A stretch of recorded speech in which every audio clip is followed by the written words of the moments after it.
Assalamualaikum warahmatullahi wabarakatuh. Baiklah, pada kesempatan kali ini saya akan menjelaskan tentang konseling Bowen. Yang pertama yaitu pandangan konseling Bowen. Bowen berasumsi bahwa keluarga merupakan faktor terpenting bagi individu.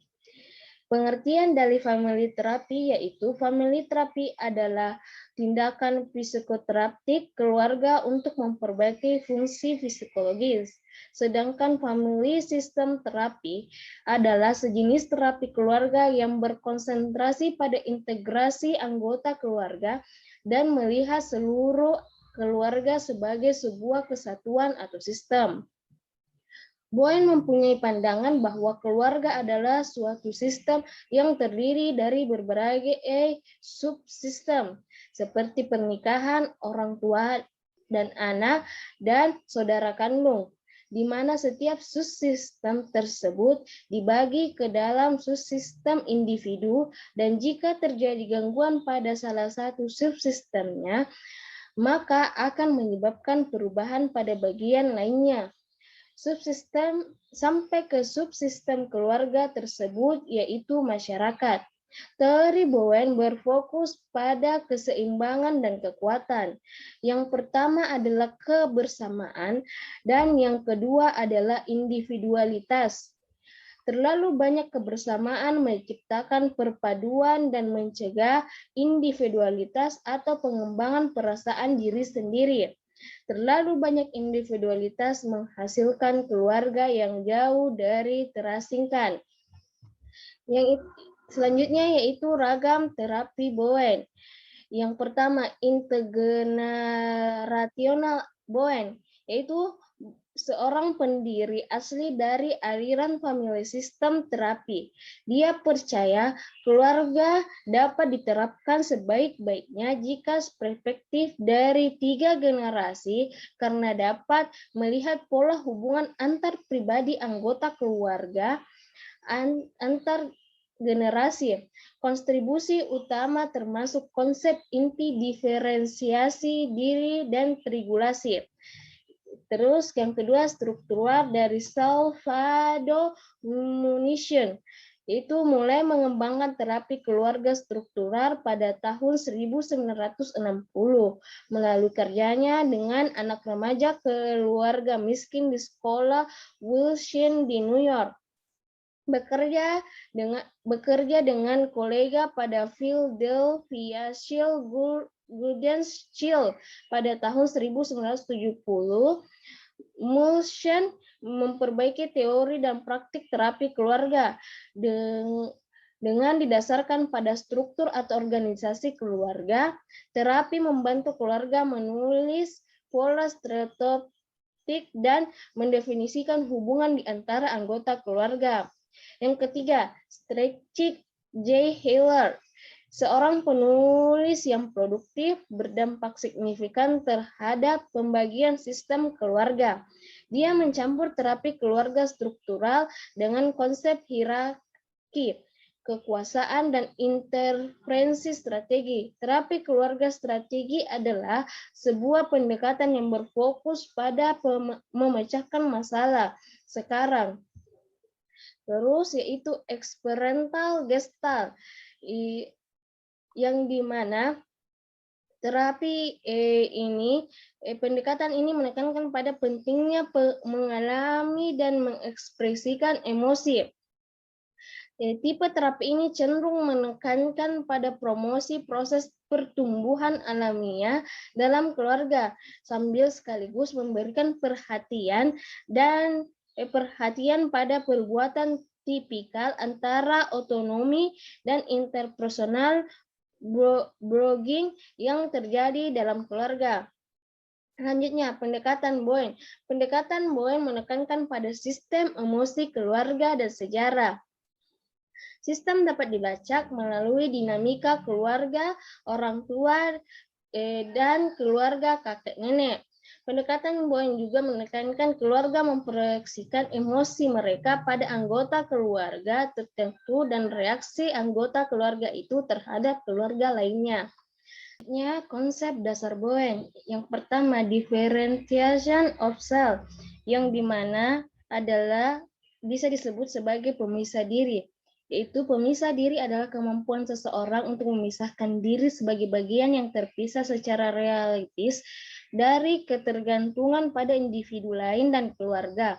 Tetapi dengan catatan dapat mempertahankan pernikahan dengan tentang dan jernih dalam menghadapi konflik, kritik, serta menolak pemikiran yang tidak jelas serta emosional.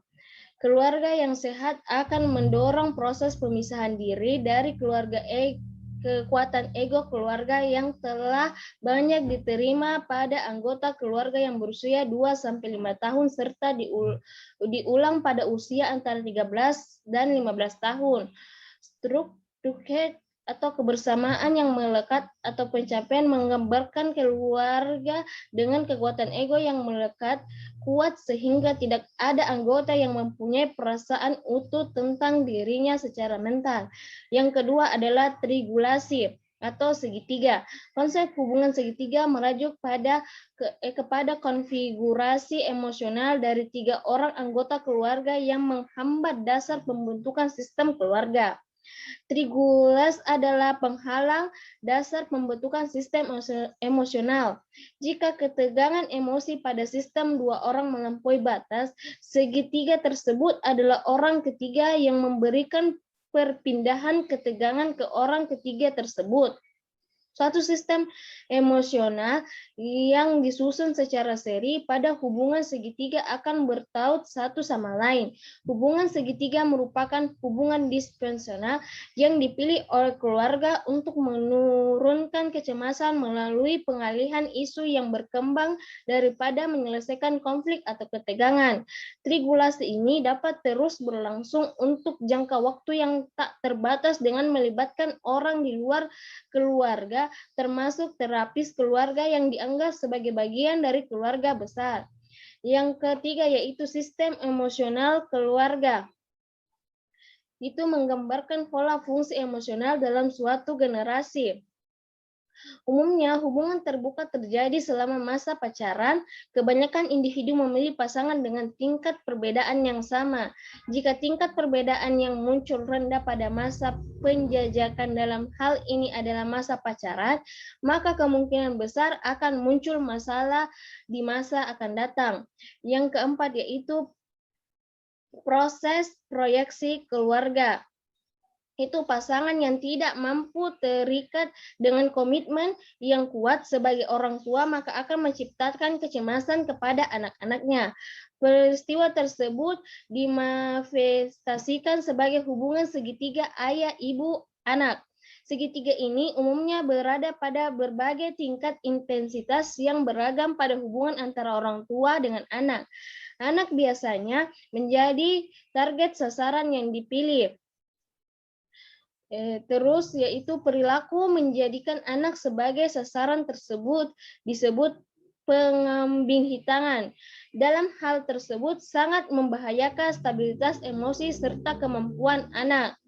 Terus yang kelima yaitu proses transmigrasi multigeneral.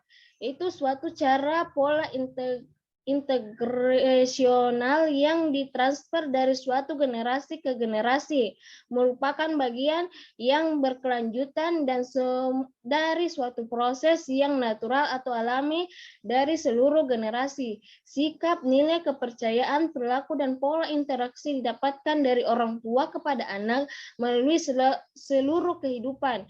Pentingnya untuk dikaji pada keluarga, terutama perilaku keluarga dalam suatu generasi turun menurun. Yang keenam yaitu sibling position, yaitu suatu kedudukan yang dipegang oleh keluarga akan mempengaruhi perkembangan keluarga yang dapat diprediksi dari karakteristik profil anak, keberapa serta kepribadian anggota tersebut akan menentukan posisi seseorang dalam keluarga. Bowen menggunakan teknik ini untuk membantu mengembangkan tingkat perbedaan kedudukan di antara keluarga serta kemungkinan terjadinya proses proyeksi keluarga secara langsung. Yang ketujuh yaitu regresi sosial, yaitu Bowen meluaskan pandangannya terhadap masyarakat sebagai sistem sosial layaknya keluarga. Yang konsep social regulation membandingkan antara respon masyarakat dengan respon individu dan keluarga.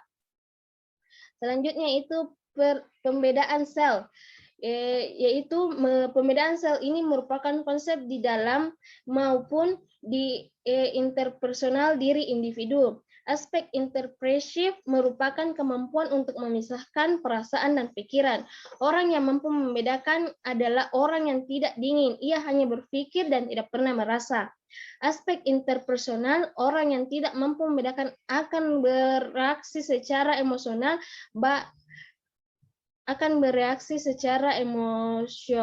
baik positif maupun negatif terhadap orang lain. Dia memiliki identik otonom yang terbatas. Orang yang mampu membedakan akan mampu mengambil pendirian berdasarkan prinsip-prinsipnya, mampu mengembangkan kedekatan tanpa dibentuk orang lain, dan dalam proses pembedakan akan meningkatkan tanggung jawab pribadi. Selanjutnya, segitiga, yaitu semua hubungan yang signifikan secara emosional dibayangi oleh pihak ketiga. Di dalamnya termasuk saudara, teman, benda-benda, pekerjaan, dan memori. Hubungan bersifat dinamis, yaitu ada siklus kedekatan. Segitiga dapat berkembang pada waktu berjauhan.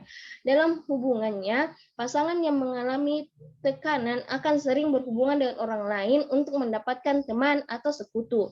Kedangkalan orang dekat menawarkan dukungan ketika mengalami konflik atau kecemasan.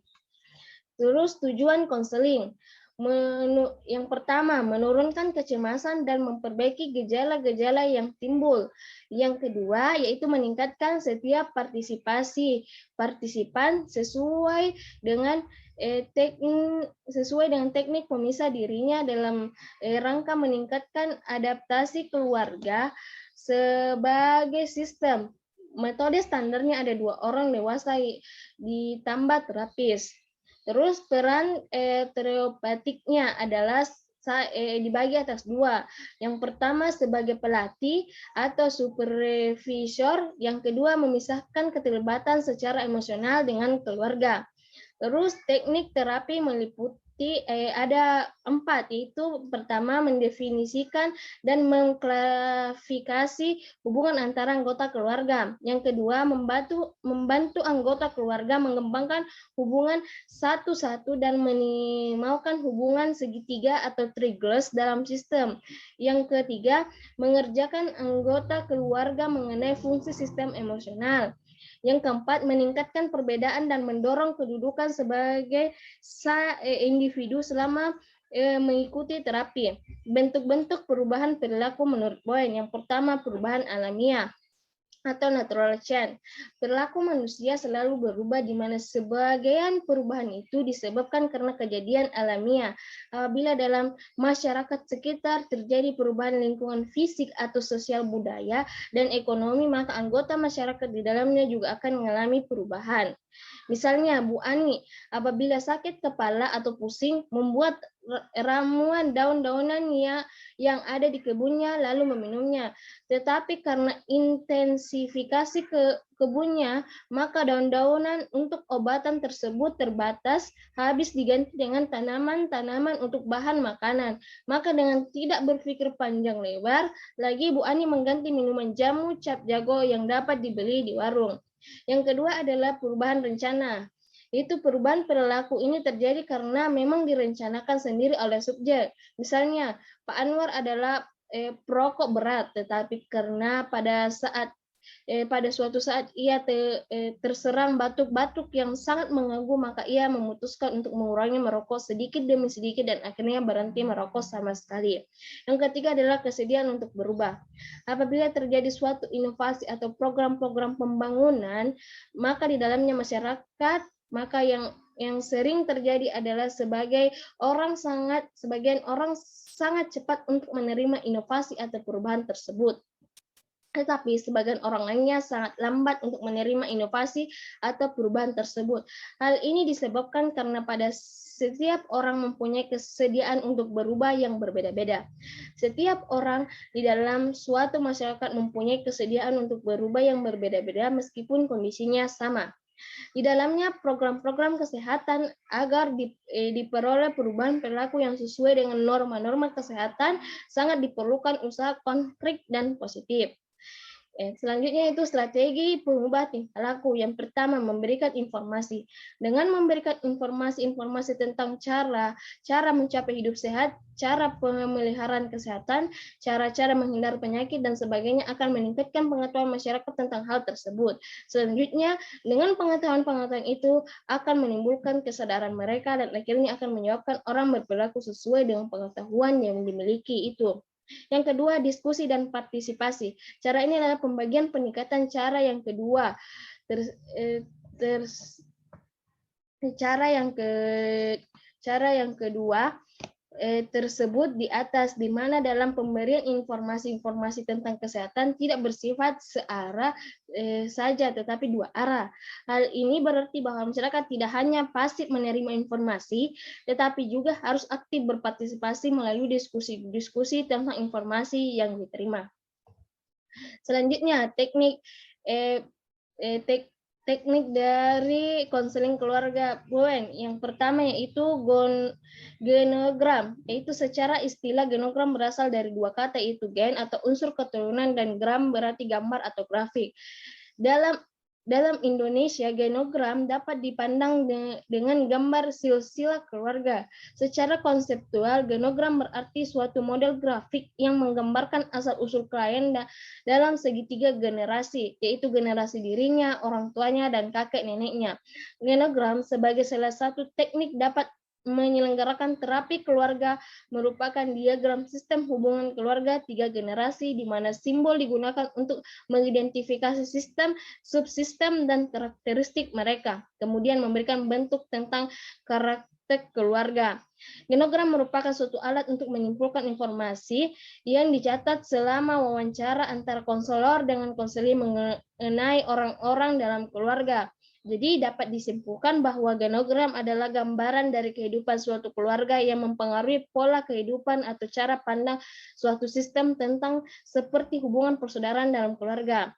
Yang kedua adalah kembali ke rumah. Dalam teknik kembali ke rumah, terapi mengarahkan individu atau anggota keluarga kembali ke rumahnya untuk memahami lebih mendalam lagi tentang keluarga. Teknik ini dapat memberikan maklumat untuk seorang beroperasi dengan sepenuhnya dalam konteks keluarga di mana mereka adalah bagian dari dirinya. Sebelum pulang ke rumah, orang itu perlu untuk belajar bagaimana cara menenangkan diri. Terus yang ketiga, detrinagulasi. Dalam teknik ini terdapat dua peningkatan, yaitu pertama, seorang individu menghilangkan kejelasannya terhadap keluarga tetapi tidak menonjolkan perasaan kepada orang lain. Kedua, terapi menolong individu untuk menjauhkan diri bila ketegangan atau kegelisahan timbul dalam sebuah hubungan. Dalam teknik ini, keluarga juga diperbolehkan untuk menyuarakan pendapat dalam mengambil perhatian atau tindakan. Yang keempat, hubungan orang per orang. Dalam teknik orang per orang, dua ahli keluarga menghubungkan secara perorangan terhadap satu sama lain, meliputi cara pergaulan dengan cara mereka tidak membicarakan pihak lain dan tidak membicarakan perkara atau kuasa yang bukan kasus mereka sendiri. Yang kelima adalah perbedaan shell, yang dimana perbedaan diri adalah tergantung pada seseorang bertindak sejauh mana dia dapat memisahkan antara proses perasaan yang subjektif kepada proses pemikiran yang lebih objektif. Sekian itulah tentang penjelasan konseling keluarga Bowen. Assalamualaikum warahmatullahi wabarakatuh.